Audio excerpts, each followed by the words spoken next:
बच्चों, मैं डॉक्टर सुनीता नंदल कक्षा 10th के लिए काव्य खंड में लेकर आई हूँ। फसल कविता के अभ्यास के प्रश्न हैं। इससे पहले हम दंतुरित मुस्कान के कर चुके हैं प्रश्न अभ्यास के, व्याख्या पढ़ चुके हैं। व्याख्या पढ़ने के बाद इसमें कुछ नहीं बचता, 2 ही 3 क्वेश्चन बनते हैं इसकी एक्सरसाइज में। प्रश्न देखिएगा, कवि के अनुसार फसल क्या है? कवि के अनुसार फसल मनुष्य और प्रकृति के मिले जुले प्रयासों का परिणाम है। मनुष्य और प्रकृति के सम्मिलित प्रयासों का परिणाम है। फसल अनेक नदियों के जल का जादू क्या है? अनेक नदियों के जल का जादू, करोड़ों लोगों के हाथों के स्पर्श अथवा परिश्रम की गरिमा तथा भूरी काली संदली मिट्टी का गुणधर्म है। फसल सूर्य की किरणों का रूपांतरण है, हवा की थिरकन है।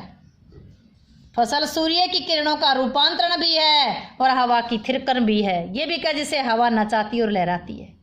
फिर समझिएगा, कवि के अनुसार फसल मनुष्य और प्रकृति दोनों के बीच में, दोनों के मिले जुले प्रयासों का परिणाम है। फसल अनेक नदियों के जल का जादू है।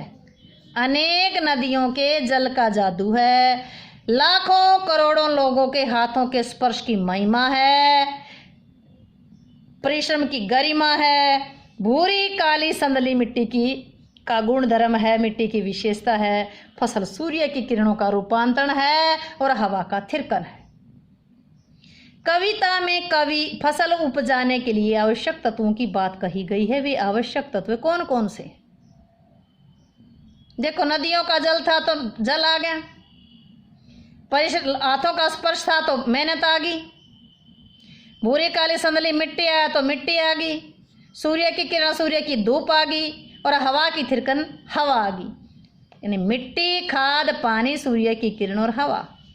मिट्टी, खाद, पानी और सूर्य की हवा। ये कह दो, मिट्टी है, पानी, धूप, हवा और मेहनत।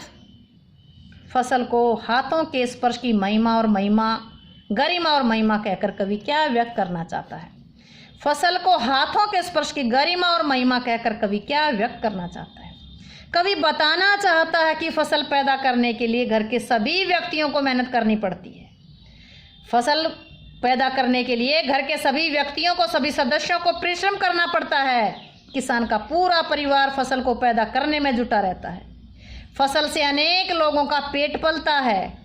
ये एक नहीं अनेक हाथों की महिमा है।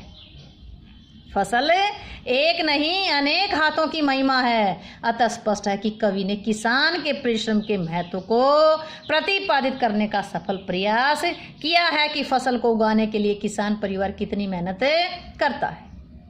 नेक्स्ट प्रश्न देखिएगा, भाव स्पष्ट कीजिए। रूपांतर है सूरज की किरणों का, सिमटा व संकोच हवा की थिरकन का क्या? फसल रूपांतर है सूर्य की किरणों का, सिमटा व संकोच हवा की थिरकन का। कवि ने स्पष्ट किया है कि ये फसल और कुछ नहीं, सूर्य की किरणों का रूपांतरण का मतलब है बदला हुआ रूप है। ये फसल कुछ नहीं, सूरज की किरणों का बदला हुआ रूप है। फसलों की हरियाली सूरज की किरणों के प्रभाव के कारण आती है तथा सूर्य की गर्मी से फसलें पकती हैं। फसलों को बढ़ाने में हवा की थिरकन का भी भरपूर योगदान है। फसलों को बढ़ाने में हवा की थिरकन का भी भरपूर योगदान है। मानव हवा सिमट सिकुड़ करके फसलों में समा जाती है। फसलों की हरियाली सूरज की किरणों के प्रभाव के कारण आती है। सूर्य की धूप के कारण फसलें पकती हैं। गर्मी के कारण फसलें पकती हैं। फसलों को बढ़ावा देने में हवा की थिरकन का भरपूर योगदान है। मानव हवा सिमट सिकुड़ करके फसलों में समा जाती है। उम्मीद है कि आपको क्वेश्चन समझ आए होंगे। क्वेश्चन समझ आए हों, वीडियो अच्छी लगे तो वीडियो को लाइक करें, शेयर करें, चैनल को सब्सक्राइब करना ना भूलें।